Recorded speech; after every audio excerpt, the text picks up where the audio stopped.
옌 미인 에고니, her trembling voice breaking the silence of a glittering industry that has long thrived on illusions of beauty and success. Pulled the curtain back on a reality so dark that even her fans struggled to believe what they were hearing. In her was a story of suffering, manipulation, betrayal surfaced with the name of Bu Menglong etched at its very center. The actor once admired for his youthful charm and romantic screen presence was revealed not as a carefree star living the dream, but as a victim of calculated exploitation, forced into situations that defied not only his dignity but his humanity. His refusal to surrender, his resistance against the trap that powerful figures had set for him became both his downfall and his most courageous act. The tears in Yingmi's eyes were more than just sorrow.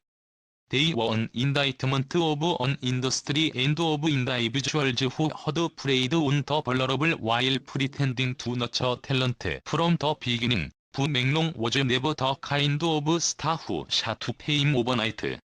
He was built carefully, layer by layer, crafted by agents, producers, and managers who saw in him the perfect vessel for their ambitions. He was talented, yes, but his greatest asset in the eyes of the industry was his malleability, his willingness to work, and his desperate hunger to succeed. Behind every smile he flashed on red carpets, behind every romantic line he delivered on set, there was a quiet fear of what might happen if he failed to please those who controlled his contracts.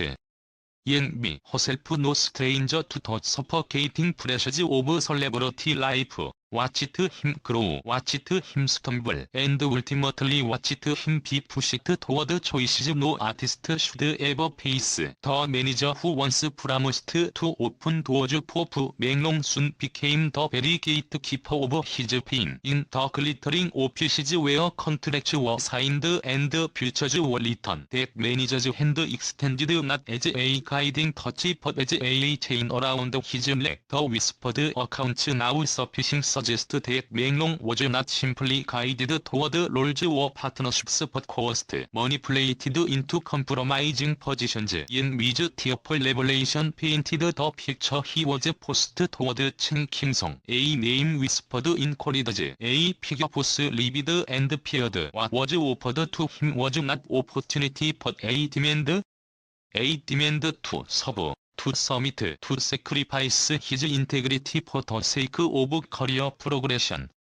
Yet Menglong, in a moment of rare and dangerous defiance, refused. It is this refusal that lies at the heart of Yingmi's sorrow. She spoke of the nights when Menglong confided in her, of his trembling hands and restless sleep, of the unbearable weight of saying no when everyone around him urged compliance. In an industry where silence often buys survival, his rejection was a death sentence to his prospects, a bold declaration that he would not allow himself to be used as currency in someone else's power games. The agony in Yingmi's voice came not only from the betrayal he faced but from the knowledge that his courage cost him dearly. For every opportunity he turned down, was slammed shut. For every act of resistance, whispers of him being difficult or uncooperative spread through casting rooms and boardrooms. The story did not end with a single act of defiance. It spiraled, layer after layer, into a labyrinth of cruelty. The manager, angered by Menglong's resistance, said to have doubled his pressure, wielding contracts as weapons and painting refusal as disobedience. Friends who once surrounded him began to vanish, either pushed away by fear or persuaded by powerful interests to keep their distance. What Yingmi revealed was not merely an isolated event but a pattern, a design crafted to break him down, to make him pliable, to remind him that he was never in control. The trap that had been set for him was not just one night or one meeting but a system. A machinery that thrives on obedience and punishes dissent. Hands who adored him could never have guessed the torment behind his gentle smiles. His online posts, so carefully curated, filled none of the storms raging within. He spoke to the public of dreams, of gratitude, of hope, but in private. Me painfully recalled his was drenched in despair. Why me? He would ask. Do they think I should give up everything just to please them? His was struck hurtfully because she too had once faced the demands of a system that feeds on submission. But unlike him, she knew he had been spared the worst. His path had been darker, his chains heavier. The role of Chen Kim-sung in this narrative cannot be ignored. The whispers surrounding his name, rumors of influence and demand, have long been present in the background of the entertainment world. Some respected him as a gatekeeper of talent, while others feared him as a man who wielded power not for art but for personal gratification. For Maeng-rong, the connection was clear. He was to be offered up as a token, a gift orchestrated by his manager to secure favor, but his refusal disrupted that chain, and in disrupting it, he exposed himself to retaliation. Agony for me was not only in witnessing his suffering but in realizing how powerless she was to protect him from forces much larger than either of them. As the revelations spilled out, question echoed louder. How many others? How many bright-eyed actors and actresses have been forced into similar traps, silenced by contracts and threatened with career ruin?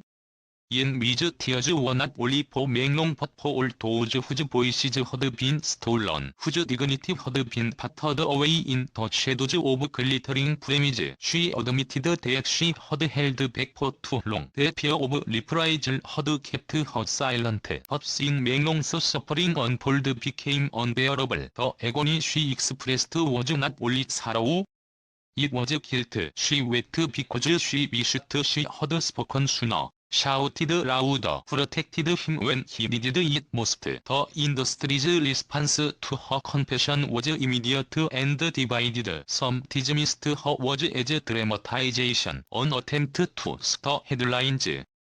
Others, however, recognized the authenticity in her trembling voice, the undeniable grief in her eyes. To them, this was not performance but truth. Raw and unpolished supporters of Maeng-rong, fans who had followed him since his earliest days, began piecing together fragments of his career, connecting moments where he had inexplicably vanished from projects or where roles had slipped from his grasp.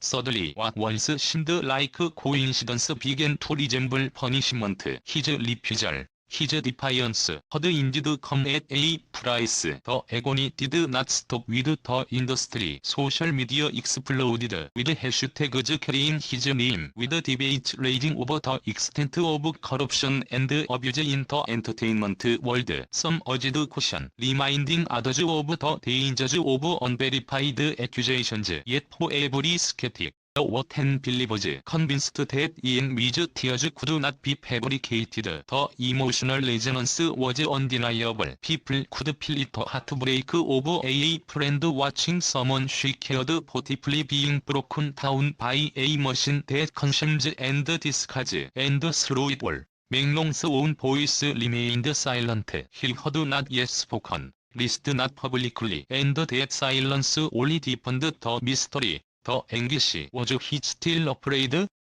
Was he being silenced, pressured into compliance, threatened into hiding?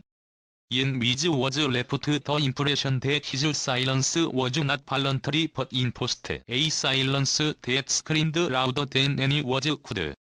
In her agony, she became his voice, saying his story to the world, even as she risked her own career by doing so. This was no longer a story about one actor or one actress. It had become a mirror held up to an entire industry, reflecting the cruelty behind the glamour. The red carpets, the flashing cameras, the smiling faces.